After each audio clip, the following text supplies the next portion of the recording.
Em uma live do E-Detalhe, o Arthur Duval comentou sobre as novas taxações da China sobre os Estados Unidos. Outra coisa aqui, ó.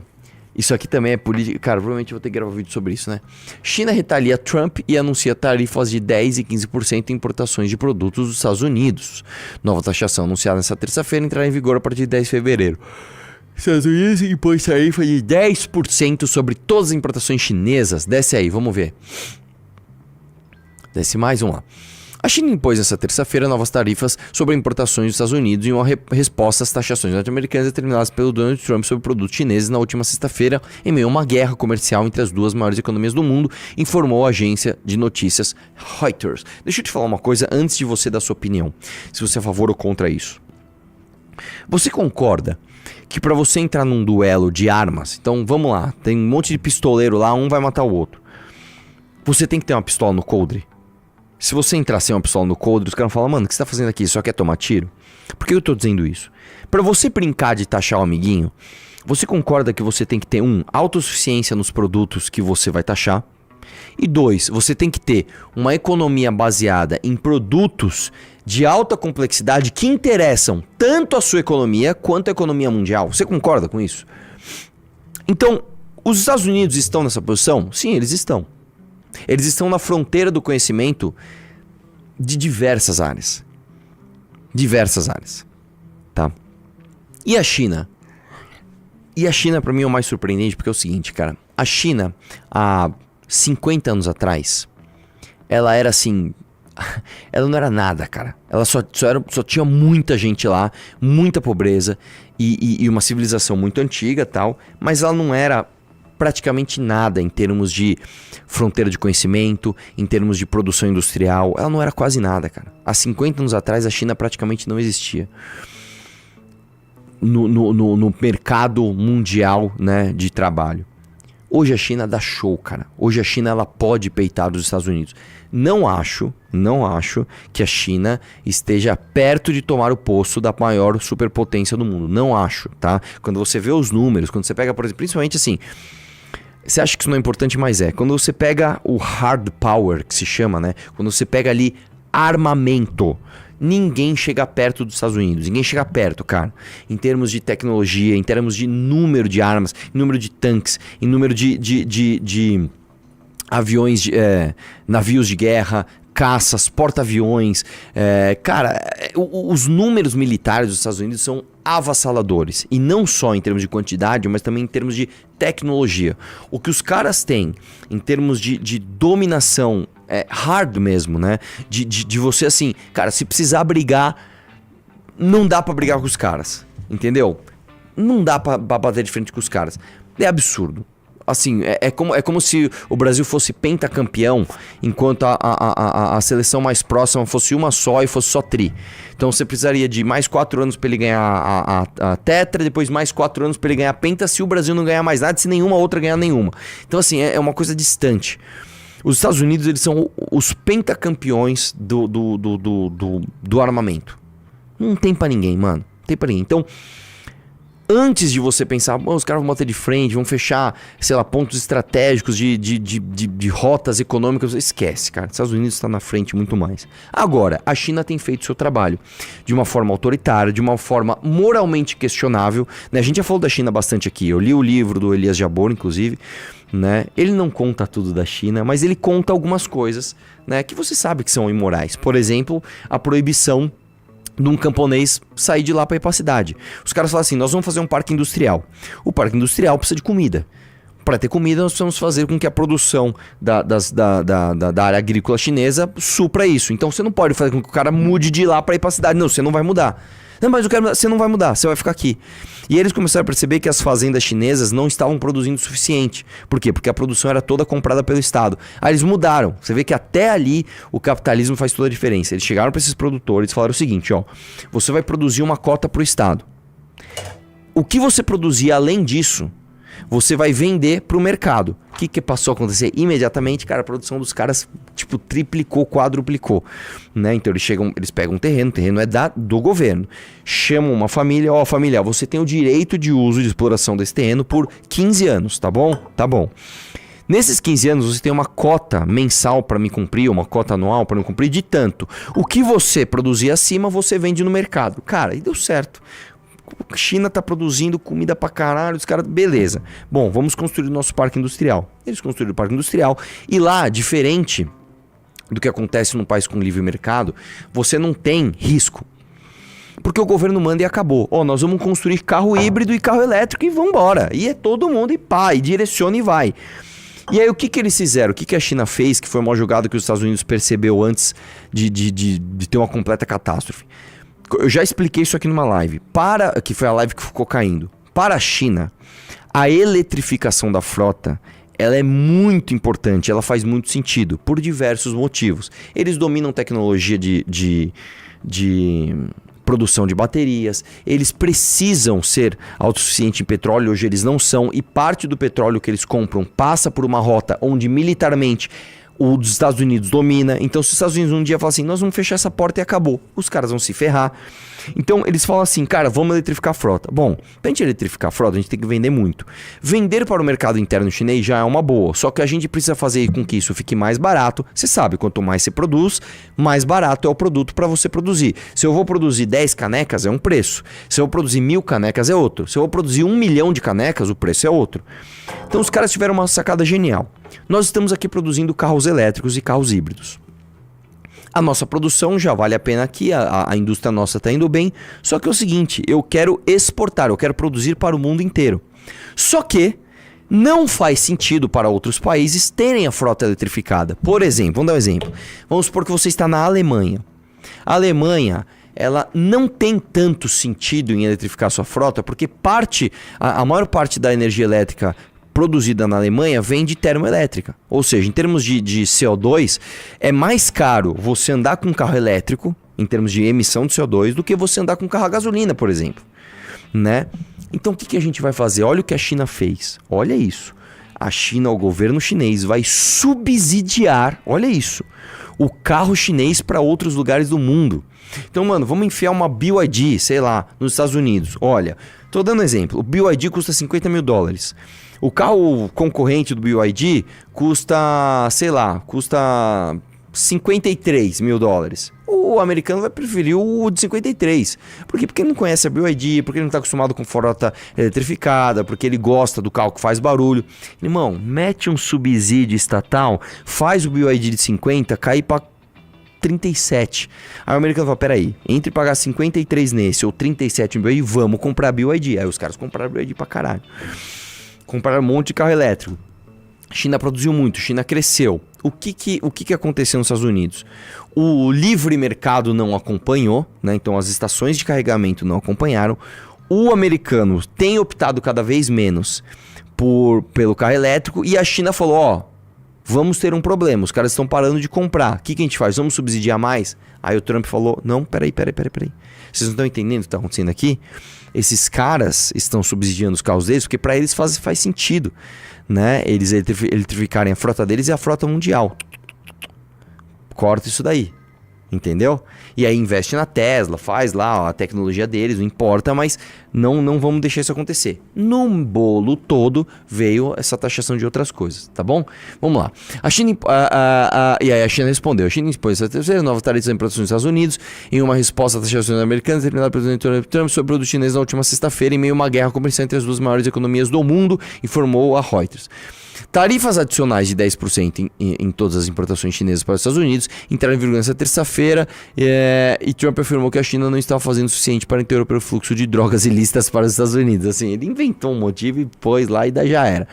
Em contrapartida, o Ministério de Finanças da China informou que vai impor taxa de 15% para carvão e gás natural liquefeito dos Estados Unidos e 10% para o petróleo bruto, equipamentos agrícolas e alguns automóveis. As novas tarifas sobre a exportação nos Estados Unidos começaram em 10 de fevereiro, segundo o Ministério. Desce aí.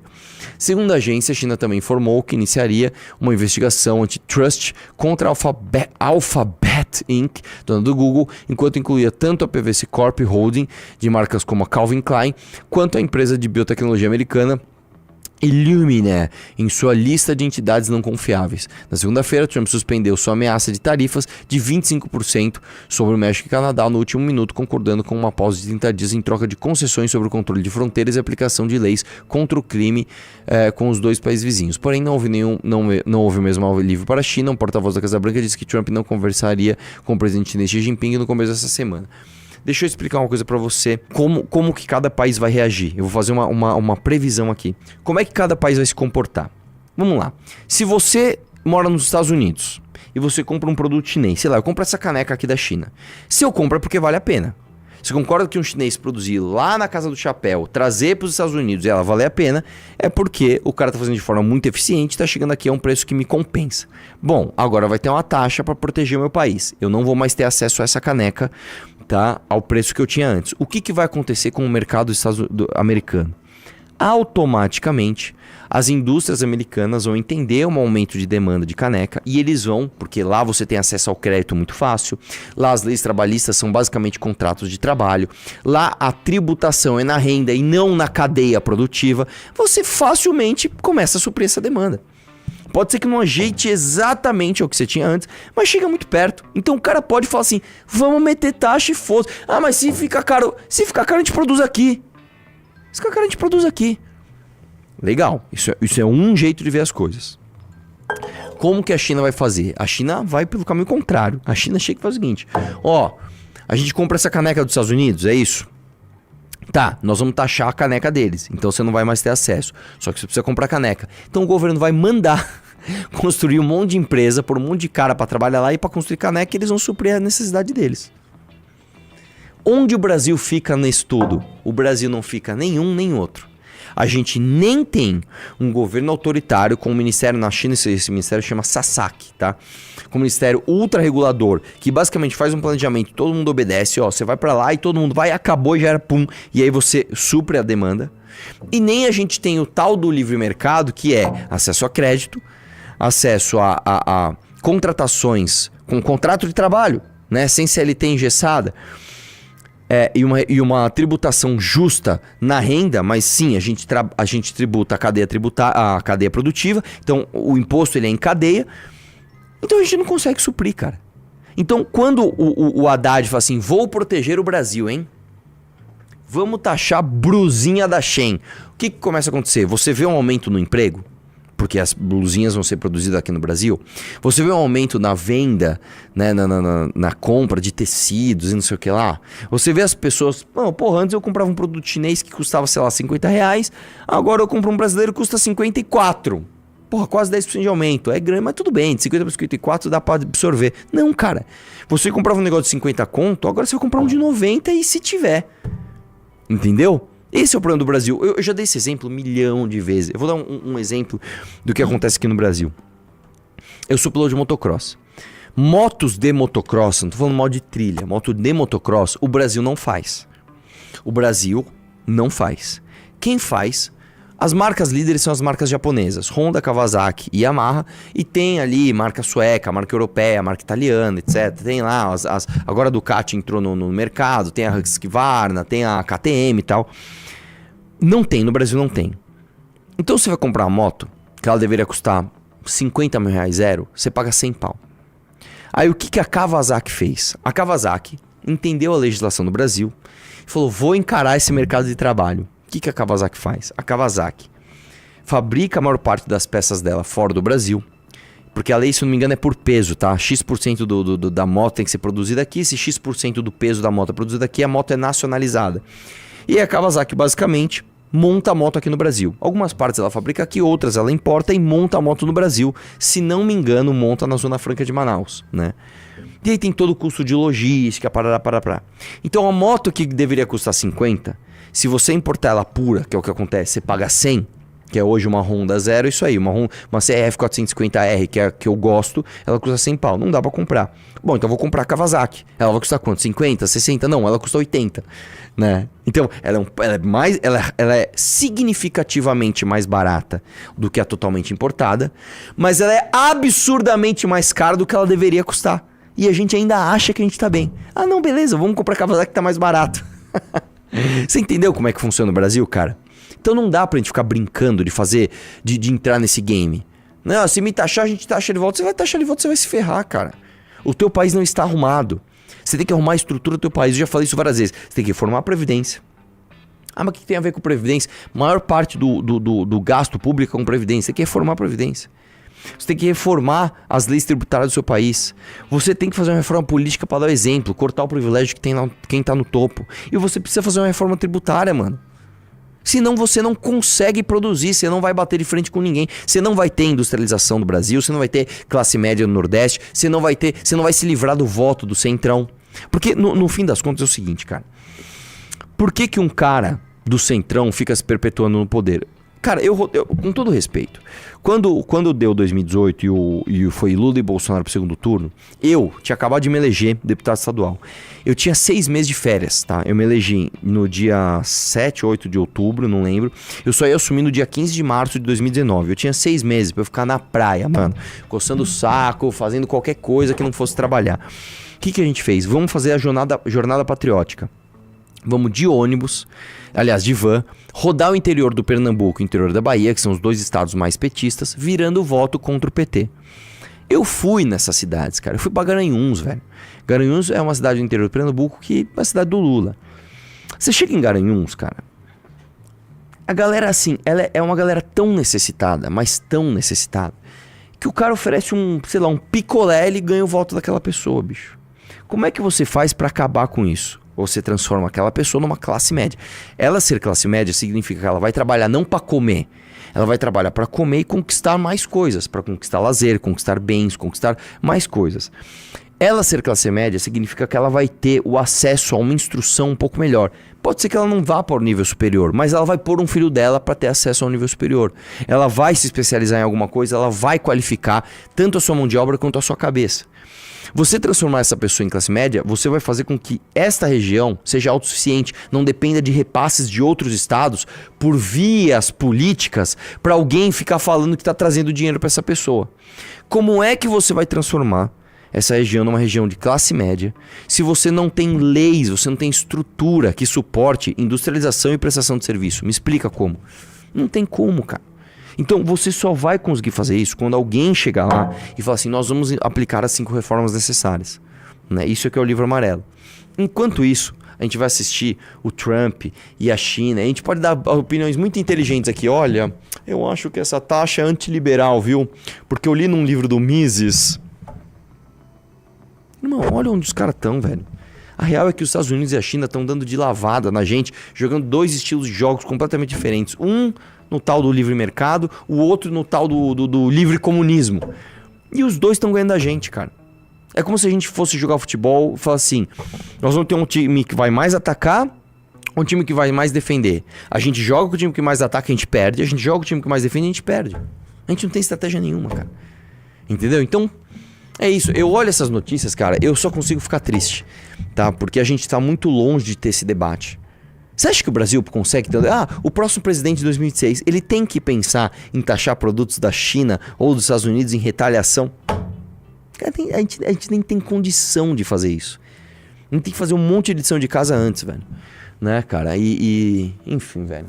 Ai, vamos lá. Tô triste. Quer terminar?